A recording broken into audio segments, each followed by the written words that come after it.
سلام دوستان عزیز، امروز میخواهیم که با یک پیچکش برقی یا نمایشگر ولتاژ ایسی برایتان نمایش دهم. اولا سلف را جایگزین میکنیم. سلف را جایگزین کردیم، بعدا ترانزیستور را جایگزین میکنیم. ترانزیستورها را به پایه های بیس کلکتور ایمیتر بسیار دقت میکنیم که پایه بیس کلکتور ایمیتر را بسیار دقت میکنیم و میریم گروپ را نصب میکنیم و این هم منبع ولتاژ 3.7 ولتی ما.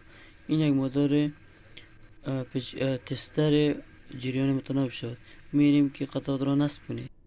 پروژه که را رسم نمودیم که با تشکیل از چند ترانزیستور LED و بیتری و سلف که رسم نمودیم، آن را ما تکمیل نمودیم.